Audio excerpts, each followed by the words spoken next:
What's up, everybody? This is Chaos Black 21, aka Alex, coming at you live from the Player 4 podcast. Nailed it. That was pretty good. Thank you. Who else do we have here? I'm Hayden, filling in for Joseph since he has not played Fallout 4 yet. What? He has not gotten Fallout 4. Loser. That's like the worst. And I'm Escalante, or Andres, however you guys Good old know. Andres. You know, finally now you get to talk about Fallout 4 on here. I know. As opposed to the last 2 times that I've talked about it on your podcast. So, yes, we are talking about Fallout 4 here. It's just the 3 of us, possibly Tristan if he comes in, but he also hasn't played Fallout 4, so anything he would say, he said, would be basically based off of Fallout 3 or any other Bethesda game that he's played.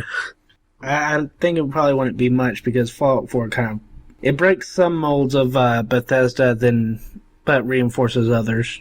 So, I guess we could start with that. What have we seen that they've changed going from Fallout 3 to Fallout 4? The biggest thing is going to be the crafting. Yeah, Oh, yeah. I was about to... I haven't done much with the crafting except for... pretty much I upgraded Sanctuary's defenses because that's where I keep all my stuff. And I just let the other settlements rot. Those poor people. I mean, I kind of have done the same. I usually pretty much... I've crafted my Brotherhood of Steel armor to Model C, and I've been crafting the guns that I use the most up a little bit here and there. But the whole building-wise, I pretty much have just stuck with Sanctuary, because I also put all my stuff there, and I send all my companions there, because I go alone. But I essentially just built walls around Sanctuary with one door, and then by that door is just a line of turrets, just for anyone to come in through that door. I didn't even build the walls, I just built turrets everywhere. That's crazy. So you don't use any companions? I only use Curie. Okay. She's awesome. I don't use any companions because I like to sneak, and they screw up my sneaking because I'll be sneaking around and I'll maybe go into a room to search for stuff, and they'll just go off on their own for some reason and be like, "Oh, look, guys," and they just start shooting at them, and then they bring them to me. So I'm like, nope, companions gone. I only use them if I have to because they're needed for a mission. And then I use the Lone Wanderer perk because the Lone Wanderer perk gives you a certain amount of increased carry weight and less damage against you. Right. I thought that was a neat little add-on that they gave because, they haven't really relied on characters like companions much in the last games. Mm-hmm. With maybe the exception of Skyrim, but Skyrim still didn't really rely on companions. I think it's very... the companions are... You can go the entire game and never have a single companion, and that's awesome. Because some people do that, and just like, Alex said, he doesn't like to have the companions because they screw up his sneaking. Me, literally the only reason I have a companion is as a backpack. The pack mule. I will tell the companion, you know what? Hey, pick up that pipe revolver. I don't need it, but I want it. So I'm playing Fallout 4 right now, just because I'm on the podcast, might as well be playing it at the same time. You're playing it right now, literally as we're talking. Literally. I turned it on and I was like, well, might as well. And I have Kate, who is a character that you can meet in the game, and you can build relationships with them and all that. Mm-hmm. And she's just my pack mule. I feel so bad. But see, I like collecting the companions. I don't like missing any companions. It's just that I don't want to travel with them. Right. Yeah, for me, it's I take one companion. Usually it would be dog meat, but in this case it's Kate, and I give her power suit or power armor so she can carry more. And I've figured out a way to cheese it to where even if she's at full capacity, I can still tell her to pick stuff up. So I'm a Fallout 4 connoisseur, my friend. I know how to cheese this system fairly well and make things happen. How to glitch. I do. The other day, my girlfriend was here with me, and I was showing her some stuff that I could do, and I noticed that there was a locked door and a computer terminal, but there was a hole in the wall. And I thought, I bet you anything, if I can get to that computer terminal and I can put my cursor on it, I bet you I can glitch through the wall, sit at the computer terminal, and then be on the opposite side of the door without, picking the lock. Sure enough, did that, nailed it. Happened exactly like I thought it would. Wow, you're like a freaking modern day wizard, future wizard. And it's just so great, man, because like those are little glitches that you don't really worry too much about because you're just like, it's still a fun experience, and it's funny more than anything else. Mm-hmm. Apparently, there was a glitch with Dogmeat where you could tell him to go to Vault 111, like next to the cryo blast or whatever that gun is. I haven't gone back to pick it up now that I have the master lockpicking, but he could somehow glitch it to where he can get it and bring it back to you. Yeah. Even though you're not able to get it. You can tell him, "Hey, Dogmeat, find something for me." Yeah, and he will find the cryo later. Mm-hmm. And he doesn't even break through the wall or anything. He's like, "Oh, look, I found this." And he gets it to you. Yeah, you have to have the trick with that was you have to have looted everything in Vault 111 first. Yeah, like everything. Because if you don't, like he'll find whatever little thing. Here's a pencil. Exactly. Damn it. That's one of the reasons. That's another reason why I didn't want Dogmeat as my companion. Why I didn't take me long to send him back was because he would be like, "Dogmeat found something," and I go and follow him, and it'd be something that I had already passed and I didn't want to pick up. I'm just like, really? I already saw this. I like how you can add new armors and stuff to your different companions with the and you can stack armor now, so it's not just like one piece of clothing. Yeah. Like, you can wear your vault suit and then wear a metal left arm and a leather left arm. Oh, yeah. And then, depending on what you're wearing, you can get the different perks for them. And then you can wear your Brotherhood of Steel armor on top of X01 Mark III for the win. I was going to say X01 is what I have. Mark III. I have T51C right now, I think. Pleb. It's like people who have no idea what we're talking about are going to be like, what the hell are these guys talking about? I've upgraded my X01 Mark to 4, just because I was like, at the beginning, all I ever do is I raise my sneak and my agility. Mm-hmm. And then like halfway through the game, I realized, oh shit, I should probably upgrade my, oh dang it, I cussed. I realized, I'm like, oh crap, I should probably increase my strength so I can carry more junk around with me. I went for more of a charisma-based character. I literally just talked my way through everything. I want to do that. I want to do a gameplay where all I do is I talk my way out of situations. I found the fun in that in Fallout New Vegas. Went back and made a character in Fallout 3 that did the same thing. And it's really funny when you have like a speech of 100 at level 4 and you're just like, hey, guess what? I want everything that you can give me right now, and you're going to give it to me, and you charm everyone to like you. Even if you're, like, stealing things out of their back pockets and putting mines in them. I was not going towards charisma to start on this game. Like, most of my points are, like, in intelligence and agility and perception. But after a while, when I kept missing all of the conversation points, like, even though they were yellow, and I was 4 charisma, and they're like, nope, you're going to fail every time. I'm like, screw this, I'm boosting my charisma, I'm getting sick of failing every single time. A 4 should at least get the yellows. This game is so much fun. Like, I was playing earlier, and I was talking to my friend on Skype, and I was like, I love how much freedom there is in this game. So just literally do whatever you want. It really is just random direction. Get killed by Deathclaws, go a different direction, get killed by legendary Mirelurk. Oh, speaking of which, I just saw a legendary Queen Mirelurk. Oh, God. I haven't done that mission yet. I already know about it, but I haven't done it yet. Mission? I just found this one. Oh, okay. Yeah, well, they literally good luck just with that. spawn everywhere. Yeah, she's gonna annihilate me if I don't do something. I faced the legendary king. That was The interesting. Mirelurk Kings, the thing that upsets me about those is that they're just so much smaller than the Queen. Oh yeah, Hey, yeah. The one I saw is like not even my height, probably. That's nature, though. Yeah? It's like that one fish where the male literally just attaches itself to the female and becomes just sex organs. So what's your strategy of clearing out places? Do you, like me? For me, I sneak around and I have my sniper rifle. That it's like it's one of the legendary sniper rifles that the bullet explodes when it hits something, and so I'll just go and sneak around, shoot someone in the head. Everyone is like, "Oh, what's going on?" And I run back. And for some reason, the AI is really shitty in Fallout 4 compared to what it was in the past. Because they don't even check where the shot came from. I could just stand where I shot, but I still just like to run back. That is really true. My main way, though, is I go in with a heated sledgehammer, super sledge. Oh, you're a melee guy?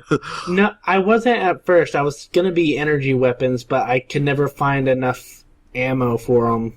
So I finally found a super sledge that did more damage than any weapon I have, except maybe like my Fat Man.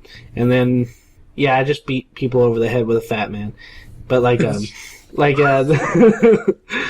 already found 4 Fat Mans. I know, they're like everywhere in Fallout 4. They were like really rare in 3, and like, I guess Boston had a surplus of Fat Man. Maybe they're trying to tell us something subconsciously. Boston has Fat Man everywhere. Lots of fat men. More Fat Man. And mini. Andres, what do you usually do? Man, I'm 100% sneak. I found a weapon that is called the Deliverer. And it's a 10mm silenced pistol, and it's my favorite weapon in the game so far. Let me see what it does. I can look it up right here. It improves that. Let me look that up. It's 25% less action points, and the only problem is that I eat through ammo with this dang thing. I find that I don't use VATS that much, though, here in Fallout 4. I do occasionally when there's multiple enemies, but when there's just one person, I'm just like, screw it. I can kill them in a few shots, just normal. I never use VATS, and even in Fallout 3, I never used VATS. You guys are crazy, man. I hated VATS. It was so clunky and slow. It's like, oh, here's a guy that I could literally just hit 3 times and he'd already be dead, or shoot 4 times, miss once, and he'd be dead. But no, I'm going to use VATS to go slow-mo and take even longer. Yeah. The reason why I love VATS so much and I depend on it so much is because early game, you can get snuck on really easily. And you don't have a companion who... And I feel like companions are just... They have better perception than you as a player, period. Oh, yeah. And with VATS... I will literally be walking in the wasteland, and I'll just be tapping my VATS, button, which for the Xbox is the left bumper. And I'll just be tapping and tapping, and then I won't see the enemy, but VATS will see it, and I'm like, oh, cool, let me not go that way, because that's a freaking Deathclaw. I like fighting the Deathclaws. It's about the only challenge I have in the game anymore is fighting the Deathclaws. Or the Rad Scorpions. I freaking hate the Rad Scorpions. Oh, I hate the Rad. I'll take a Deathclaw over the Rad Scorpions, actually. I literally watched 3 Rad Scorpions gang up on a Deathclaw and kill it, and I was like, oh, poor Deathclaw.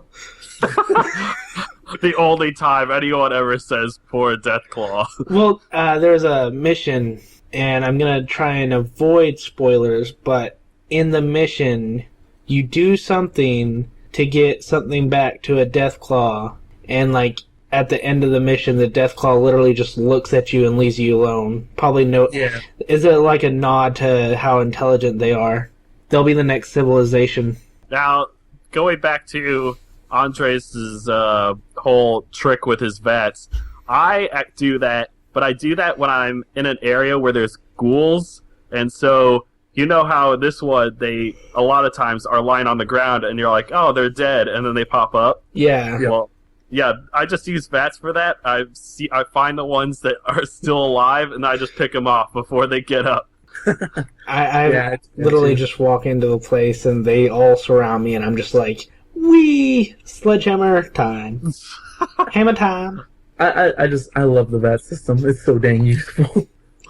It's gotten a lot better in this one, too. Yeah, I like that it slows time down rather than stops it completely. Yeah, that's really great. Like, don't get me wrong, it's awesome, and it can get annoying, but most of the time it's useful. I do use it a lot of the time. It's just I myself find it kind of annoying. Yeah. How many hours have you guys put into the game, out of curiosity? Let's see, 3 days and 18 hours. I think I played it for a week straight. I'm close to around 2 days, I think. Although I had to stop for work, obviously. Right. I'm at 2 days, 13 hours. I took a pretty long break during Thanksgiving because I was just like, I'm going to spend time with the family, actually, instead of just being a hermit and playing Fallout. Yeah, I had a break a little bit for Thanksgiving, and also because I wanted to begin Rise of the Tomb Raider a little bit. My problem with new Bethesda games is I usually play through the main missions first, and because I do that, I usually beat the game like I already have beaten Fallout 4. And then my problem is that I'll get bored with it, and then I'll stop playing for like a year or a few months or so, and then I'll see something on the internet that reminds me of it, and I'll be like, I should play this again. You know what? That strikes me as something absolutely crazy because I haven't even made it to Diamond City yet. Oh my gosh! You need to go to Diamond City. There's so much there that you could just. It's one of the greatest places in the game. I would recommend just going there just so you can have places to shop and just look at everything, and it's an amazing piece of artwork that they obviously worked a lot on. It kind of makes me laugh that people are just like, I'm not going to go to Diamond City yet, I'm just going to explore everything else. It's just something that I've just like naturally done with Bethesda games, is that I don't even touch the main story because I'm like, there's so much to explore. All I do. Yeah, I try to stay away from the main story as much as possible there until I'm like, okay, now I feel like doing a mission, and then I do a mission of the main story, and I'm like, okay, time to go back and do other stuff. Because I don't want to complete it that fast. I want to explore, and I kept from going to Diamond City for a while, just like searching everything above and kind of to the side of it, and then at some point my arc of exploration finally reached it. I was like, okay, time to finally go to Diamond City. My arch of exploration reached its limit at a certain point whenever I made it to the Yellow Sea. Glowing Sea. Yeah, the Glowing Sea, excuse me. And I was just like, that's a lot of Deathclaws. I'm gonna go back home. I haven't encountered many Deathclaws in the Glowing Sea. Although I did encounter a glowing one, and I killed it with, like, I think it took 5 mini nukes. Oh, man. Yeah. It wasn't even a legendary. It's, and it's so cool. I don't know if you guys have, I'm not going to spoil anything, but you get to learn where the nuke came from that destroyed Boston. I know, that's one of the coolest things I thought was in this new game. Yeah, because like in the old games, you know that the nukes indeed fell, but in this one, you get to actually figure out where the nuke came from. And it's obviously way off to the side, but still, It's like, and this nuke must have been a lot bigger than the ones dropped on Hiroshima. Right. Yeah, and I mean everything is based off of like the Cold War, but essentially. The Cold War escalated to the resource wars, and microprocessors never happened, so humanity's society just kind of stopped in the 50s. Right. Societal progression never went past the 50s, except for probably more progressive about skin color. Exactly. And I love this game. I love, games where history stood still for a brief moment and then decided, nope, this is just how I'm going to stay. Yeah. Mm-hmm. And I cannot say anything bad about Fallout. I can. Just one is the main mission series, the story mission is a little too short for my liking. Like the main missions in Fallout 3, you play through just the main missions and it still take you about 4 days. Yeah, I guess I could see that taking a little bit longer. I mean, obviously, like I haven't even touched the main mission on this one, but for me, it's I've been playing for. What did I say? 2 days, 13 hours, something like that, and I'm still finding new things and exploring new places and finding new missions and meeting new people, and it's a lot to take in for me. And the thing that worried me before the game even released, which was probably a day or two before it came out, is people were saying, oh, well, I can get from one side of the map to the other in like 10 minutes. And I was like, I got concerned. Because I was like, oh, does that mean that the map is small? That makes me kind of sad. And then I realized, well, yeah, you can make it, and you can do that trip. But in reality, there are so many buildings in between, and so many locations in between, that if you did that, you'd be missing out on so much. Yeah. Mm-hmm. And not to mention, if you did that at the very beginning, you probably die very quickly by the time you reach the other corner. Without a doubt. Yes. Because I tried to do that. It was like insta-death. I got shot in the head by raiders and then killed by Mirelurks, and then there were mole rats. So many mole rats. Not the mole rats. The mole rats are probably the worst part because there was literally like, you think there's only 4 of them, but then like 8 of them come out and 9 of them are rabid. Yeah. Yes, and I said 8, and then there's 9. 8 come out. Yeah, there's 8 and 9 of them. Somehow there's one more than what I said. I mean, that's the deal with the rabid mole rats. They just like spawn so many. And then there's the legendary mole rats. I have found so many legendary mole rats. Half of the stuff I have legendary come from mole rats. Really? Yes. Which difficulty do you guys play on? I play on normal. Okay. Yeah, I play on normal because at least here, the first time I play around, I want to play on normal so I can get more of the story and the whole environment and world. When I play it again, I'll play it a little bit harder. Usually I start easy. Yeah, for me, I just, I was like, I'll do normal. And then I realized that if you do hard, you get access to more legendary enemies, which means if you kill them, you get more access to legendary weapons, legendary armor. And I thought, oh man, maybe I should be playing on, higher difficulty. And then I thought, I'm having fun as it is, and I don't feel like changing it. I don't know, I feel like I've seen a decent amount of legendary enemies already. Yeah. I don't really like the legendary equipment. I mean, I gather it, but I never really use it. I always give it to my companion. I'm just like, equip this, wear it. I don't know what it does, but I don't care.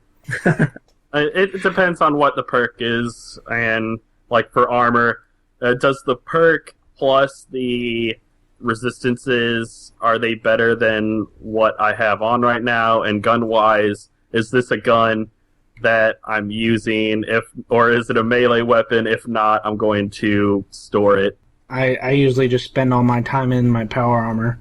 I have like 30 fusion cores. I don't know how rare fusion cores are, and it makes me nervous to walk around in my fusion core armor, or my fusion armor, my armor all the time. I leave mine too. I leave mine at Sanctuary all the time. I have like 20 some odd cores, but I'm like, I tried it once and I went through one. I don't know, it seemed a little quicker than what I was expecting, so I'm like, you know what? I'm not going to use it unless I absolutely have to. Well, I didn't really use it until I leveled up the nuclear physicist perk, which makes fusion cores last, I think, twice as long. Plus, you can inject them and use them like little mini nukes. Mini nukes, which is pretty cool. But I usually don't do that because I like having my fusion cores. The only reason I would ever do that is if, and I mean, this is something that I'm sure everyone probably knows at this point, but if you can make your core, like, if you can take it out before it reaches 0, it's worth the same amount to a vendor. So, assuming that, that perk works the way that, selling them would, even if it's got 1 point of power left, you probably still use it, and it's probably better off as an actual weapon rather than just being, 1 point more of fusion core. Yeah, the problem with that is that I think they choose fusion cores at random, because I've had like 100 plus fusion cores, and then I had like 5 70s and a couple of 50s, and I'd have like 19 and then 4 afterwards of different power levels. Oh man, that's lame. I mean, it's not lame. It's not at all. It's just me trying to cheese my way through this game. and like people have told me, they're like, "Oh man, you're trying to cheese the game. You don't really care that much about the game." I'm like, "No, I love this game. It's honestly like my favorite franchise." And whenever I heard that Fallout was going to be released, I immediately bought the collector's edition. I just started doing so much research. I just pre-ordered it. Yeah, from Hastings. So I didn't even get the collector's edition. I just got a crappy blanket with Vault Boy on it. So now I have Vault Boy cuddling in the winter. I bought the collector's edition just because I was like, what? Pip-Boy? Hell yeah! Oh yeah, I got it as well. But then it turns out that my phone doesn't fit in the Pip-Boy. What? I was like, really sad. I was like, oh, you're just a little bit too fat, phone. Well, see, I tried putting my phone in, and they come with little foam rings that you're supposed to put in based on what phone you have. Right. And the ring that they have that says it's supposed to fit my phone does not fit my phone. So if I want to put my phone in there, I just have to put it in there by itself and just hope that I don't rattle it enough to screw with it.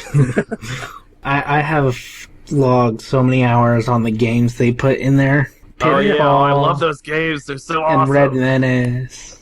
I think it was a really cool addition because in the previous Fallouts, there was never too much in the way of what entertainment was there in this world before the bombs dropped. Was there literally just magazines and TV, or what was going on? And then you see that they were just beginning to start their video game sort of era.